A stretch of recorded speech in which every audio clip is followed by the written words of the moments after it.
हम सब सीखने की कला की बात तो करते हैं, पर क्या कभी सोचा है कि इसके पीछे एक पूरा विज्ञान है? जी हां, मनोविज्ञान में इसे अधिगम कहते हैं। तो चलिए आज इसी विज्ञान की दुनिया में उतरते हैं और समझते हैं कि असली सीखना सिर्फ रट्टा मारने से कितना ज्यादा गहरा और दिलचस्प होता है।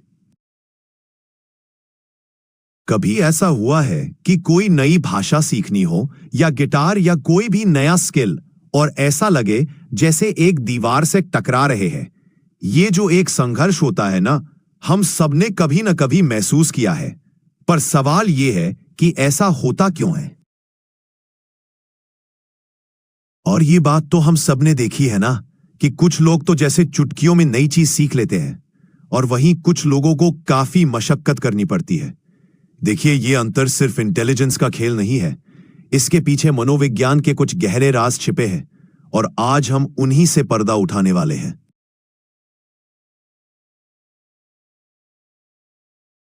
तो आज हम इस सफर में 4 पड़ावों से गुजरेंगे। सबसे पहले समझेंगे कि अधिगम का असली मतलब क्या है। फिर सच्चे सीखने की निशानियों को पहचानेंगे। इसके बाद उन फैक्टर्स पर गौर करेंगे जो हमारी सीखने की रफ्तार को बढ़ाते या घटाते हैं। और आखिर में इन सब को जोड़कर एक पूरी तस्वीर देखेंगे। तो चलिए सबसे पहले इस शब्द की तह तक चलते हैं। हम अपने रोजमर्रा की जिंदगी में सीखना शब्द इस्तेमाल करते हैं, पर साइकोलॉजिस्ट इसे अधिगम कहते हैं। और यकीन मानिए, यह सिर्फ शब्दों का हेरफेर नहीं है, इन दोनों में बहुत बड़ा फर्क है। तो साइकोलॉजी की भाषा में अधिगम है क्या?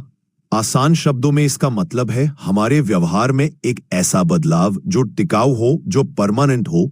यह कोई टेम्पररी चीज नहीं है, बल्कि यह अनुभव और प्रैक्टिस से धीरे धीरे हमारी आदत बन जाता है। अब यह समझना बहुत जरूरी है कि हमारे व्यवहार में होने वाला हर बदलाव सीखना नहीं कहलाता।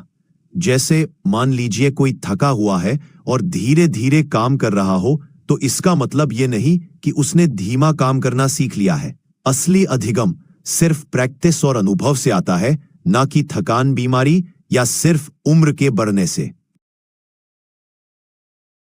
तो फिर सवाल उठता है कि असली सीखने की पहचान क्या है? कैसे पता चलेगा कि कोई चीज सच में सीखी गई है या नहीं? अच्छा है कि मनोविज्ञान हमें इसकी कुछ साफ साफ निशानियां बताता है। मनोवैज्ञानिक क्रो एंड क्रो की बात एकदम पते की है कि सीखना सिर्फ जानकारी जुटाना नहीं है, ये तो एक पूरी प्रक्रिया है।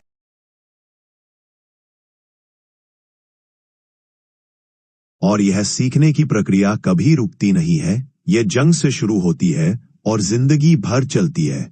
और यह सिर्फ हम इंसानों में नहीं होता, हर जीव कुछ ना कुछ सीखता है।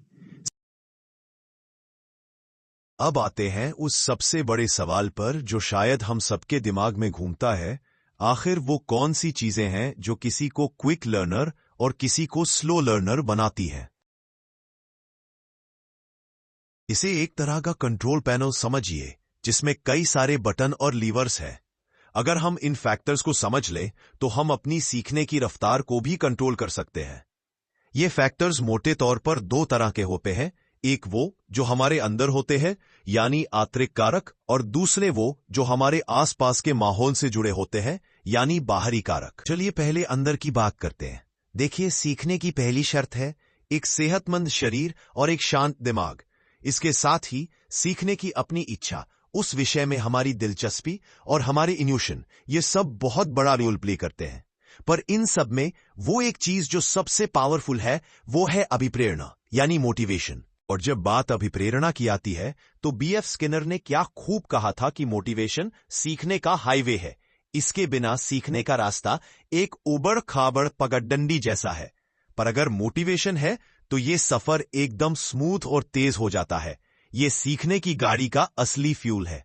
अच्छा, अब जरा बाहर की दुनिया पर नजर डालते हैं। जो विषय हम सीख रहे हैं, वो खुद कितना आसान या मुश्किल है, इससे बहुत फर्क पड़ता है। सीखने की जगह कैसी है? सोचिए, शोर शराबे वाली जगह पर कुछ पढ़ना कितना मुश्किल होता है ना? और हां, सिखाने वाले का तरीका भी सीखने की प्रक्रिया पर बहुत गहरा असर डालता है। तो हमने सारे अलग अलग हिस्से देख लिए, अब इन सबको जोड़कर देखते हैं कि पूरी तस्वीर क्या बनती है। तो बॉटम लाइन यह है कि असरदार तरीके से सीखना कोई स्विच ऑन ऑफ करने जैसा नहीं है। ये एक जटिल डांस की तरह है, जिसमें सीखने वाले की अंदरूनी हालत और बाहरी दुनिया के बीच एक परफेक्ट तालमेल चाहिए होता है।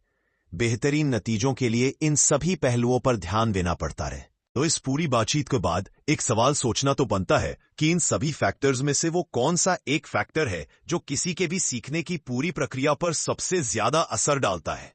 क्या वो अंदर की आग यानी मोटिवेशन है, या फिर बाहर का माहौल, या कुछ और? ये सोचने वाली बात है।